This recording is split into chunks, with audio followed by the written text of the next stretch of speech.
It's like the Twilight Zone here. It's so hard to get your arms around it. I mean, it's one thing to read it, it's another thing to live it. Everybody's been impacted in some way, shape, or form, some more than others. You're really grateful for little things right now, which all of a sudden are big things. Last Friday, the children and my husband and I were on our way to a restaurant up in the mountains. And literally, as we were pulling into the parking lot, there was a rocket attack. My first thought was, where the heck are we going to run to? Where's the safe room? It's open. It was an open area on a mountain. No idea how to keep my family safe. It didn't have to be this way.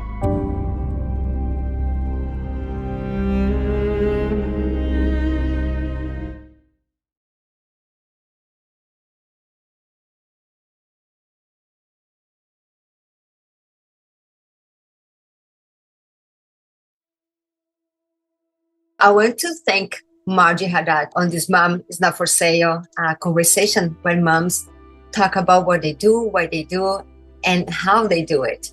And Marjie is a PR expert, a speaker, a blogger, and she's an author of the PR Parenting, The Power of PR Parenting book. So we're going to bring a conversation that many people see as having a hard conversation. On my view, it's a heartfelt, it's informational, and hopeful conversations. When you talk about things that people usually don't talk, that's what you try to do. It's not having a hard conversation. It's conversation that everybody should be having and should be open to have. Because having different thoughts, having different religion, coming from different places doesn't mean that we always have to be fighting or not having these conversations. So I'm going to be talking today with Marjie. We're going to focus more on the Hamas conflict because on my view, and I believe she shared the same, is not Israeli and Palestinian conflict. It's Hamas against the world. So I want Marjie first to introduce herself, talk a little bit about what she does, and then we're going to go into the conversation. First of all, thank you for having me and for wanting to have this important conversation. As you said, my name is Marjie Hadad. I live in Israel. I have 3 grown children, so I'm a mom. And I've been in public relations for 30 years. And recently, my first book was published by Muse Literary. It's called The Power of PR Parenting, How to Raise Confident, Resilient, and Successful Children Using Public Relations Strategies. And ultimately, it's a 25-year retrospective of how I applied my professional skills to raising my kids. What worked, what didn't work, so that you, as the new moms, dads, and mentors working with kids, can mirror the successes, know the potholes to skip, and ultimately do it better. And raise kids with such high self-esteem and such amazing confidence that they pay it forward for generations to come. And if this is the case, to create a kinder and more respectful world. And Simone, one of the key principles of this is respecting diversity, looking for the sunshine, and acting accordingly each day. That's perfect. Thank you. Yes. And as parents, we need that so much.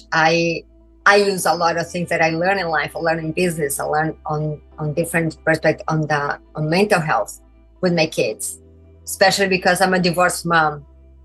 And then I need to balance and show them that we can be kind, but still have boundaries, especially when you have a parent that thinks some things different from you, and you still can share kindness towards the other parent without being crossing boundaries. So that's really wonderful, much needed.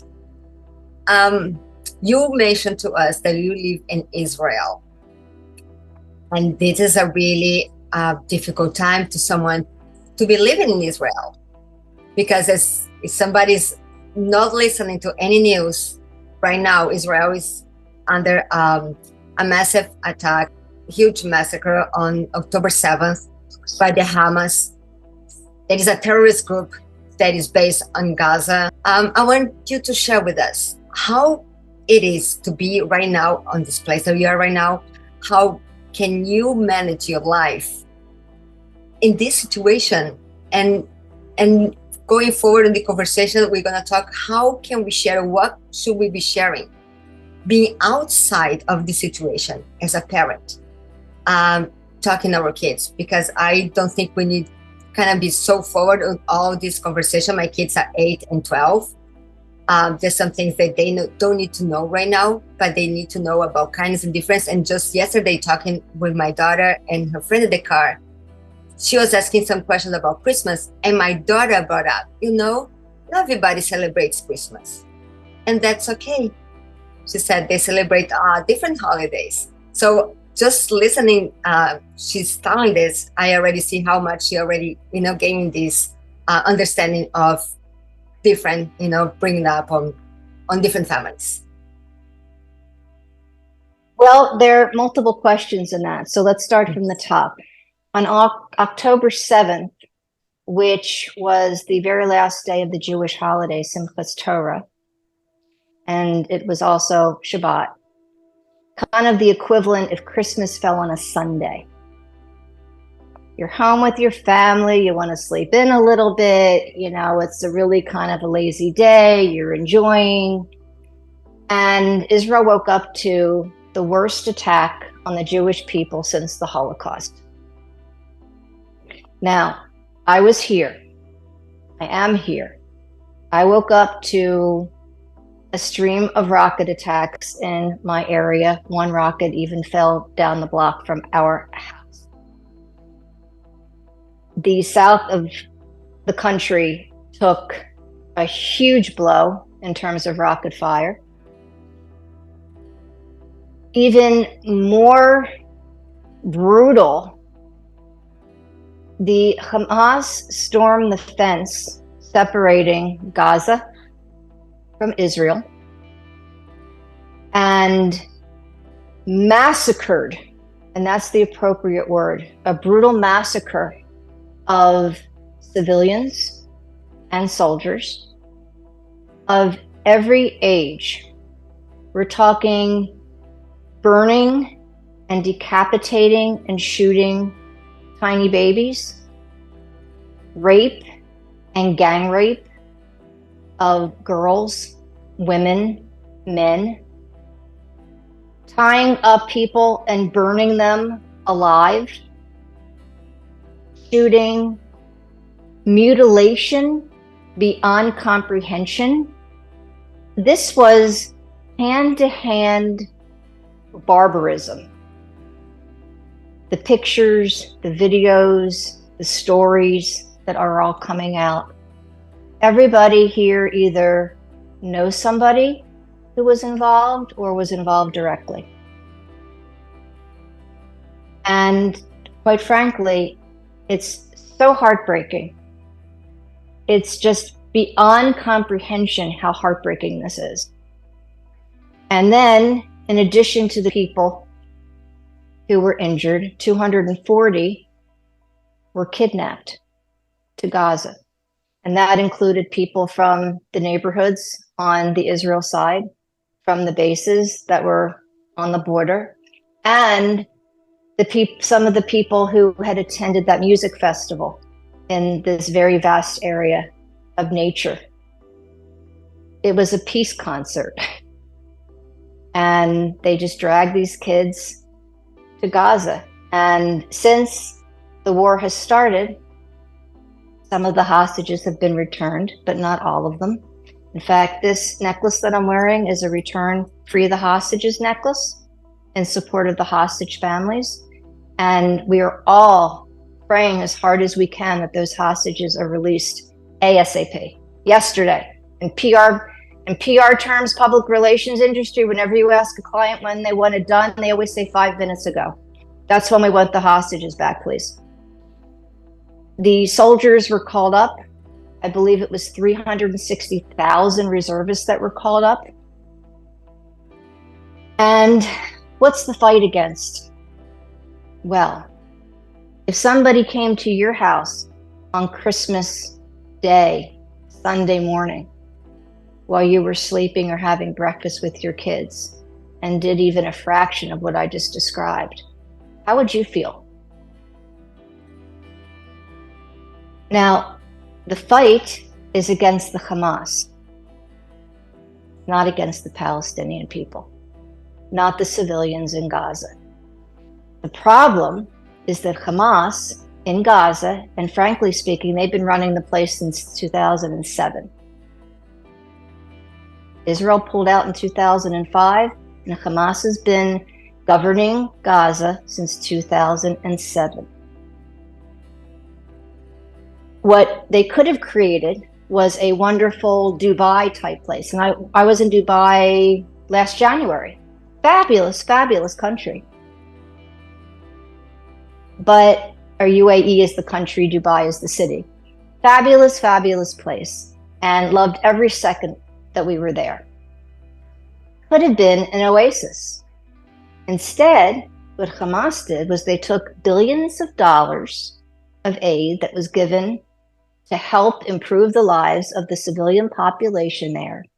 And they built a network of tunnels. I heard something, and I may not be correct, but I think that I am, something along the lines of the New York metro system, maybe even bigger. With multiple floors, I heard they've got elevators over there. Very wide areas where they just uncovered a tunnel where you could drive a car in it. And really thin areas where, it's hard to get by. And it's a whole underworld. Now, these tunnels are under the civilian population, and they come up, like their entrances of all the different entrances to the tunnels are in houses, in children's bedrooms, in mosques, in hospitals. They're every place. So Hamas is really well embedded all over the place in Gaza. And they even discovered weaponry in a teddy bear under children's beds. And they're camouflaging things to try to trick the IDF soldiers so that they can capture them as well. It's a very, very difficult situation to maneuver in and to try to keep the civilian population safe. Now, are the mistakes made by the IDF? Yes. But it's not intentional. They're not going after the civilian population, quite the opposite. But you also have to try to figure out who's a civilian and who's Hamas, and it's not always so clear. So you have to check everybody and do it in such a way where you're not putting yourself at risk or limiting the risk. That's the situation that we have right now. Look, I came to Israel in 1995. I worked as part of, in the background of the Oslo Accords in 1993 to 95, and then on to 96 actually. And I can tell you that I am not political at all. In fact, I'd stay out of the political discussions because everybody in my world, one person thinks this and one person thinks that. It's better for me just to stay quiet. Yeah, I'm more of the diplomatic person because, everything is kind of cyclical, and one moment this one's in power and the next one that one's in power. So I'll just stay out of that one. But this is not about politics. This is a good versus evil thing. And what I'm saying is that the students and the leadership in the universities can't seem to separate the issues. Right. I've seen that. That's exactly what I want to bring this. How can you accept or celebrate what you're doing, or even call out on children all over different places in the world, Jewish kids and women, anyone? It's like the Twilight Zone here. Mm-hmm. It's so hard to get your arms around it. I mean, it's one thing to read it. It's another thing to live it. Everybody's been impacted in some way, shape, or form, some more than others. And, you're really grateful for little things right now, which all of a sudden are big things. And it didn't have to be this way, Simone. It just didn't have to be this way. And yeah, I mean, just last Friday we got caught up in the children and my husband and I were on our way to a restaurant, and up in the mountains, and literally as we were pulling into the parking lot, there was a rocket attack. And my first thought was, where the heck are we going to run to? Where's the safe room? You know, I mean, I know where it is here. If there was a rocket attack here, I wouldn't be freaked. I'd just go in my office, right? But at the restaurant, I was like, I have no idea and it's open. It was an open area on a mountain. So I had no idea how to keep my family safe. The long and the short of it is we did make it into a safe room and everything was fine. And then 6 explosions went off and we continued with dinner after that, because that's the resilience of this country. Not just us, everybody. Just everybody. And we dropped off a meal to friends downtown in Jerusalem who were sick with COVID, you know. And Friday night, it's hard to find someone to deliver, so I wanted to make sure that they'd eaten. And then yesterday, I went to Tel Aviv to finish recording my audiobook. Mm-hmm. Yay, it's done! And thank you. And about 10, 15 minutes before I left, rocket attack on Tel Aviv. But I said, you know what? Whatever, you know? So I just got in the car and I went to Tel Aviv anyway. Because after 9 weeks of this, you're just like,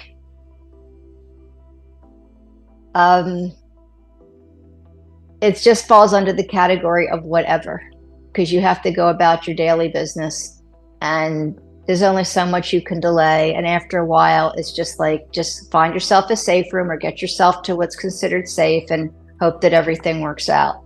And then the kids, everybody's got somebody that they know who's in Gaza fighting for the IDF. One of the things about the reservists who were called up, they have a very high morale. They want to serve and get rid of the bad guys so that we can all live in peace. And when I say all, it's Jewish, Christian, Muslim, everybody. And they really, really want to find the hostages. It's not about the Palestinian population. It's about the Hamas. And that's what the world is having trouble separating, which is what we're going to talk about today. Exactly. I totally see that. And I see that from the beginning. And I just think many people don't want to see. They just so like on a direct like vision of this is happening, this is Israel against Palestinian, and it's not. It's just not. And it's unfortunate because Hamas has woven itself and embedded itself so well in the civilian population centers. They've created an impossible situation for their own civilian population. The IDF is doing the best that it can and makes mistakes, you know. Mm-hmm. Given, I was talking to someone yesterday who is the equivalent in the Israeli army of an American Navy SEAL. He's basically a Navy SEAL. And he said that unless you're there, you really can't understand just how the situation is. He says, there's stuff happening in a 360-degree situation, and there's always something happening. It's not like somebody walks out and there's nothing else happening at the same time. And there's so much camouflaging by the Hamas and setups and decoys and suicide bombers and fake babies crying from dolls, you know, to lure the soldiers in. It's just like, he said, it's like a video game, only it's real. You know, like those video games where there's always something coming at you. Yeah. That's what he says it's like. Wow. This is from somebody who's actually been there. He was there for a while and then he was released. My nephew is still in Gaza. Mm-hmm. The kid down the street who my son grew up with is a doctor. He's going to be in Gaza till the end of the conflict. Wow. My son was in. I don't know what he does, but he was released. My daughter is serving, but she's in a medical unit. But everybody has somebody, you know, connected to this.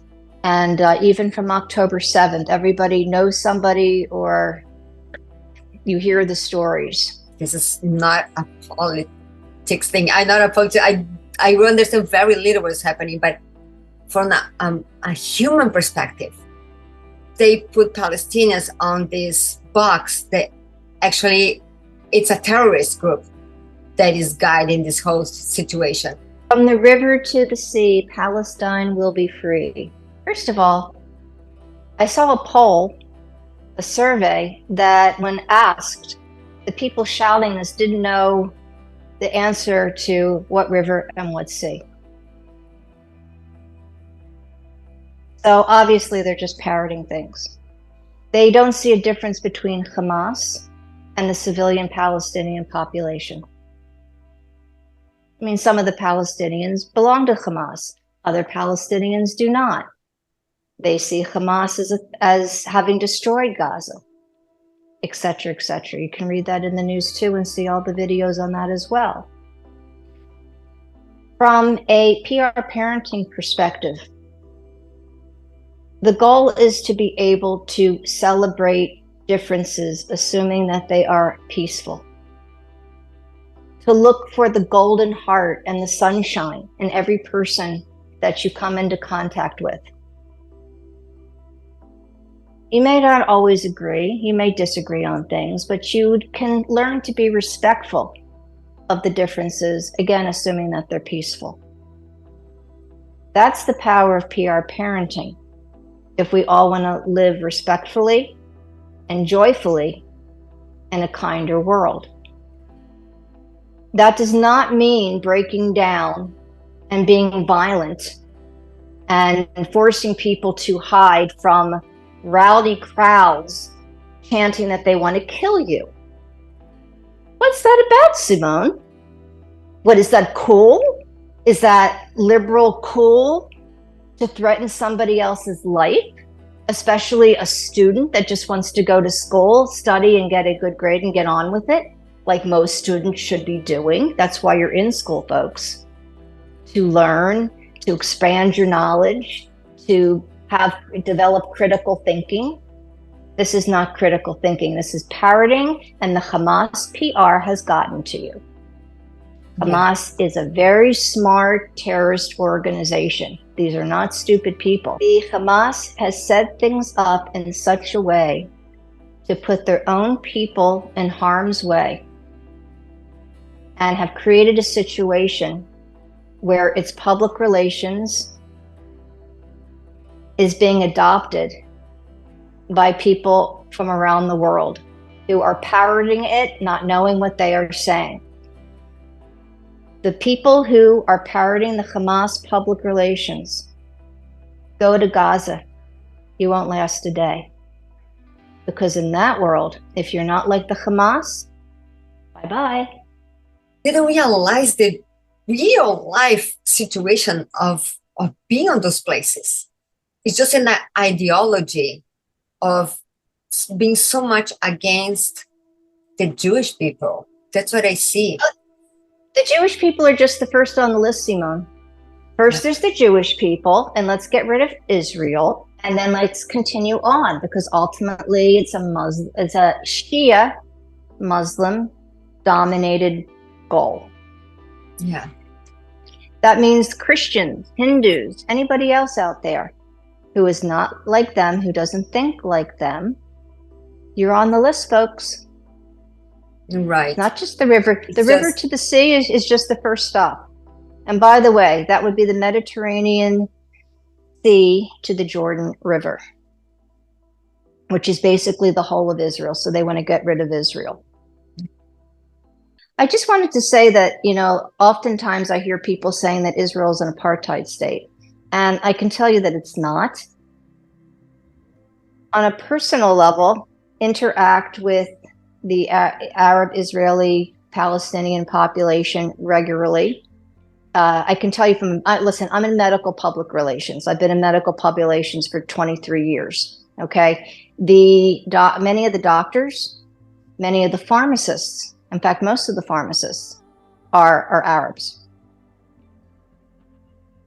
Everyone has an opportunity to go to school here. Everybody has an opportunity for employment.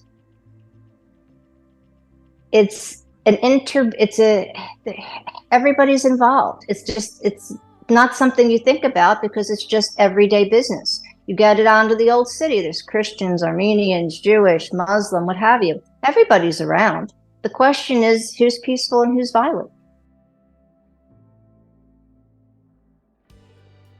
Another way to say it, it's really messed up, and it's messed up because of the way Hamas has set it up, and it's been done intentionally. Educate yourself. Please try not to parrot and fall for the public relations of a terrorist organization. I ask you to be open-minded